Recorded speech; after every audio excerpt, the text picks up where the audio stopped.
Karena kita punya prinsip, memimpin tidak membedakan, membangun jangan merusak. Bersatu kita kuat, bersama kita bisa.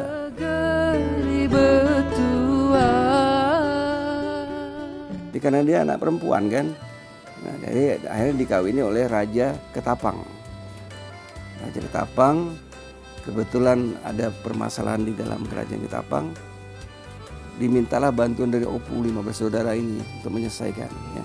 Menyelesaikan, kemudian dikawinkanlah dengan tadi anak dari Raja Ketapang. Berarti cucunya Penemban Segau kan? Ya itu dia.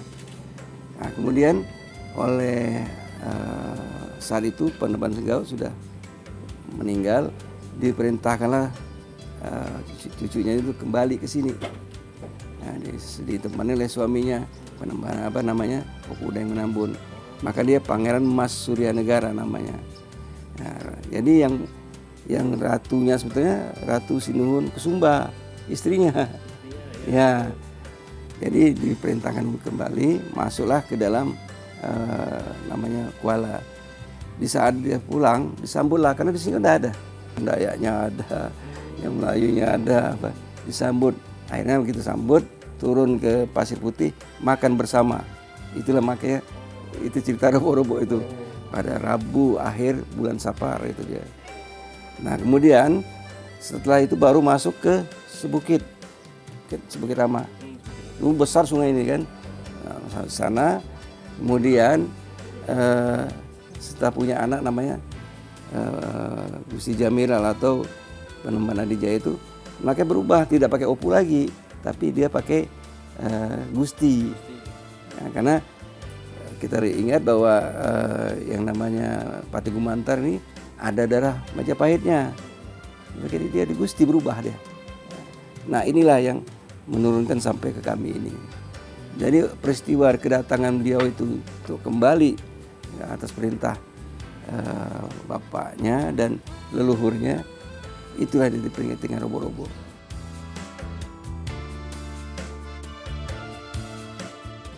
Yang pertama saya katakan tadi, Mempawah ini adalah kerajaan Mempawah dari 3 bahasa.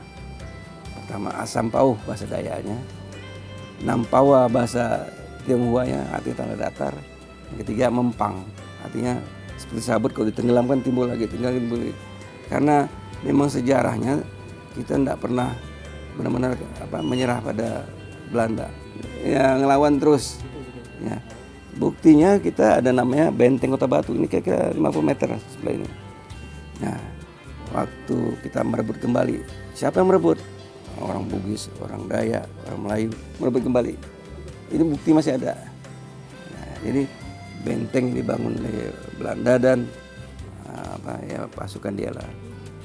Nah, jadi ayah saya aja pernah cerita bahwa dulu waktu bapaknya diambil Jepang itu, panen kita habis, tidak pernah berhasil. Jadi didesak oleh masyarakat Dayak dan orang-orang Bugis ini harus diangkat kembali. Nah itu ayah saya, bapak. Waktu masih agak kecil ya, ditandu dia, diangkat kembali.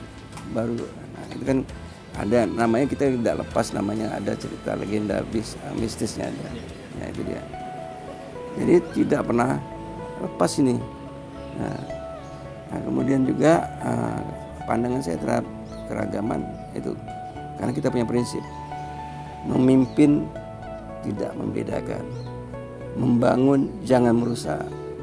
Nah, bersatu kita kuat, bersama kita bisa. Itu dia.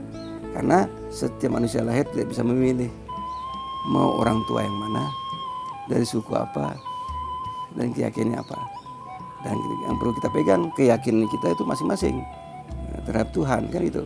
Nah, dan jangan kita lupa bahwa zaman dulu aja, zamannya Pati Gumantar, mereka sudah bertuhan kan gitu. Nah kita ini kan kadang-kadang memperebutkan payung butut kata orang, iya kan? Payung butut, artinya rebutan yang tidak perlu. Itu benar, perebut payung butut kata orang bahasa orang Sunda tuh. Nah, padahal keyakinan silakan, tapi soal kita memilih tidak bisa. Nah tapi bagaimana kita menjadi manusia seutuhnya. Maka saya tidak pernah melihat suku apa dia, tapi bagaimana kelakuannya. Nah, karena tadi di semua itu kan ada namanya oknum gitu banyak. Jadi tidak bisa kita pakai. Ya, karena pada dasarnya semua orang itu baik, ya. Dan semua orang itu bisa bersama. Nah itu yang jadi itu kita kembalikan lagi pada istana ini sebagai pusat budaya, ketahanan budaya kita, pusat persatuan kesatuan kita yang kemasyarakatan. Sinilah ngumpul dan itu kita buktikan gitu loh. Karena tadi situlah indahnya kita keragaman. Leluhur saya aja kalau merantau bisa ke Semenanjung, isinya semua suku makanya kuat. Iya bawa. Ada yang ahli panah, ada yang ahli sumpit, ada yang ahli silat, kuat. Nah makanya dia kemana pun merantau dia bisa. Nah kalau kita mau lihat nyatanya itu di Sebukit. Di Sebukit itu ada namanya ini Opu, di sebelahnya keturunan Raja Kutai, sebelah sininya ada namanya Pati Gumantar dan Panglima Hitam itu Dayak. Di sininya ada Melayu lagi apa banyak sekali. Jadi itu kan bukti dari zaman dulu mempersatukan gitu. Pertama kita lihat dulu akar budaya kita. Misalnya kalau orang Dayak tidak ada timawang, nggak ada lagi tuh, nggak mungkin dia bikin adat di pohon sawit, betul kan? Betul. Makanya saya bangun, tapi tidak ada tempat yang memang dipertahankan. Bagaimana burung keto mau bunyi kalau di pohon sawit? Betul nggak? Nggak ada. Nah itu juga itu yang harus kita ingat. Jadi ada namanya sentral-sentralnya itu juga untuk membendung pengaruh dari luar, itu artinya dalam hal pengembangan kan. Kedua, yang generasi muda ini mereka harus kita punya prinsip bahwa sekali air pasang titian beranjak, artinya sesuaikan. Jangan lagi ceritanya kita ini kaku kan, harus ada namanya yang membuat mereka menyenangi dan dia bisa mengekspresikan diri sana. Kita kasih. Dan kita ingat negara maju itu adat di depan. Ya, kenapa kita harus malu?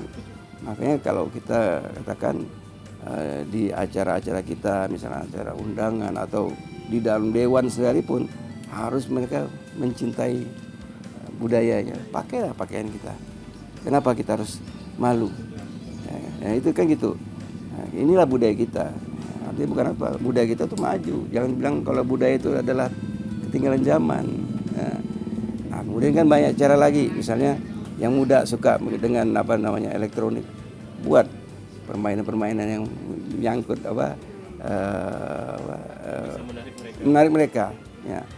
Jadi memang mau tidak mau mereka dilibatkan dan diajari sejarah sehingga mereka bisa membuat ekspresi itu dalam bahasa mereka. Kan gitu.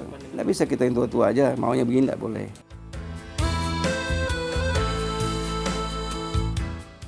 Banyak sekali kalau kita sebetulnya banyak yang kepingin kita lakukan, tapi saya jujur tidak sepenuhnya didukung. Jadi kita ini berjalan tadi dengan dukungan dari para kerabat yang banyak berperanan. Kita berjalan tadi bagaimana kita mempertahankan budaya ini. Nah, tapi apapun, jadi prinsip kami gini, dana untuk melakukan adat istiadat, bukan dari adat istiadat untuk mencari dana, beda pendekatnya, ya kan? Nah, seberapa yang ada itu yang kita lakukan, ya kan? Nah, ya kalau agak lumayan kita bisa bikin lebih besar. Bahkan kita ingin dulu ada namanya si Nopeng, itu ada Dayak, itu ada, tapi karena keterbatasannya nggak bisa dah. Nah, tapi sebagian aja, ya, tapi tetap berjalan, tidak ada kata untuk mundur, karena budaya ini yang mempertahankan kebersamaan itu dia. Ya.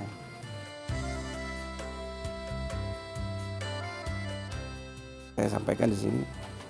Dari satu kerajaan dan kerajaan lain di Kalimantan Barat ini bersaudara. Ya, berkaitan pertama dari perkawinan, kemudian ke daerah-daerah juga itu pertalian kuat karena dulu kan tidak ada HP. Bagaimana memperang wilayah dengan perkawinan? Ya, itu jadi itu yang pertama. Kedua, mempawah artinya yang untuk wilayahnya adalah mulai dari Sungai Duri itu masuk di sana, mungkin sebagian Bengkayang, kita kan data itu ada kan. Terus Karangan, Menjalin, Toho, Mandor, sampai nanti sebagian Sungai Ayak, Kuburaya, dan Pontianak sendiri. Itu adalah wilayah Mempawah. Dan itu ada terdata dari sebelum adanya BPN tahun 62 ada, makanya itulah Alas-Hak. Ya. Nah, tapi karena mungkin banyak dilupakan itu, sehingga orang seenaknya yang gitu. Nah, padahal kalau Alas-Hak ini dia kita tarik, yang atas hak gugur, kan gitu. Tapi karena saya mencintai rakyat saya, yang tinggal itu biar aja. Tapi bukan perusahaan-perusahaan besar yang untuk dia aja gitu. Itu tetap kita permasalahkan. Tapi kalau masyarakat silakan. Untuk masyarakat tidak apa? Ya masyarakat. Tapi jangan jual dengan luar negeri gitu loh. Habis kan. Nah, itu dia saya. Termasuklah pulau-pulau kita. Nah, pulau-pulau Temajo. Sini. Bahkan dulu sampai Pengeke itu wilayah Mempawah. Karena kan dia pelaut. Dan dia ke daratnya karena dia keturunan dari Gumantar. Iya. Nah, itu disatukan semuanya gitu. Jadi luas. Nah, luasnya inilah mempertautkan gitu. Jadi bukan untuk kepentingan daripada rajanya, bukan. Maka sekarang ini tanah-tanah saya jadikan tanah komunal. Jadi, tanah komunal itu artinya ada tanah komunal, di bawahnya ada tanah adat, di bawahnya ada sampailah nanti sertifikat itu bawah sekali. Nah, komunal ini yang artinya silakan digunakan, tapi bila kita dilakukan sini gunakan untuk kebaikan tadi. Ini membangun tadi tetap ada namanya pusat-pusat tadi untuk mempertahankan budaya tadi.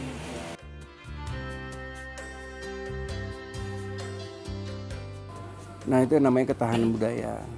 Kita sekali kembali lagi pada cerita peradaban. Ada namanya budaya, ada namanya iptek. Ya. Kalau keyakinan ada sedikitlah di bagian itu masing-masing kan. Tapi budaya dan iptek ini yang jadi peradaban. Ya. Kita nggak bisa lupa itu. Ada peradaban zaman besi sampai sekarang kan teknologi kan. Nah, seharusnya yang lebih senior ini mengerti bagaimana konsepnya. Makanya tidak bisa kita membangun itu tanpa melibatkan yang muda. Karena orang muda itu tetap mencari jati diri. Ya kan? Kalau tidak ada salurannya, mereka mencari sendiri. Nah, tinggal kita bagaimana membuat mereka sangat tertarik pada budaya-budaya lokal. Salah satunya paling dari olahraga ya. Seperti menyumpit, kemudian panahan, kemudian yang sifatnya ada olahraganya kan. Yang kedua apa tadi? Bahwa harus diperhatikan yang namanya budaya. Ya, artinya bukan hanya pendapatan asli daerah itu apa yang masuk ke Pemda, bukan apa yang masuk kepada masyarakat kan gitu. Iya, sehingga mereka enak. Oh, saya punya ini, tinggal saya katakanlah sesuaikan dengan kondisi saya sebagai generasi muda kan gitu. Nah, kenapa kita mencontoh aja, misalnya kayak di Jepang bisa kok mereka maju mencintai anunya. Nah, makanya olahraganya apa? Seperti panah-panah mereka, terus seni-seninya, dan itu juga dibantu untuk dipasarkan. Artinya bukan hanya yang bersifat benda, tapi karya.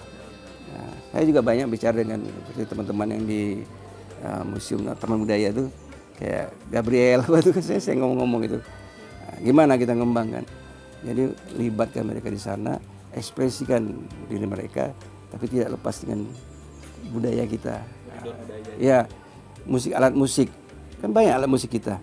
Kenapa tidak?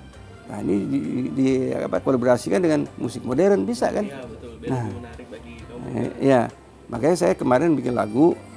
Saya minta Yunus bikin Sape.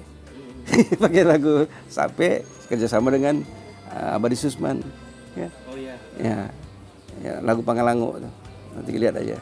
Nah, jadi mereka bisa mengekspresi itu dalam kekinian. pakaian kita ada, mungkin ada modifikasi sedikit, ya bisa, tapi tidak lepas dari tadi. Tidak meninggalkan. Nah, mulai akar budayanya. Nah, tapi yang jelas ini harus kita pahami kalau di orang Dayak itu harus ada hutan. Kalau di hutan sawit tidak mungkin, Betul. iya kan? Kalau orang Bugis Melayu harus ada kapal. Tidak ada kapal, tidak ada lagi itu. Nah itu yang kayak gitu-gitu yang perlu kita ya. Nah itu mempersatukan, makanya kalau kita lihat dari leluhur kita dulu bagaimana dia mempersatukan Binua tadi. Jadi kalau kita bilang Kanayan. Nah dari 14 Binua jadi satu. Terus karena untuk diperbanyak menyalin. Kemudian di mana kira-kira dipakai di sini Toho. Kemudian dipertemuan di mana Anjungan di tengah, bukan di tepi pantai. Wah, ada maknanya itu. Iya, harus tahu kita kan gitu, harus ada. Nah, kalau kita enggak, kita sekedar nama. Jadi kalau kita tahu sejarahnya enggak akan lepas kita.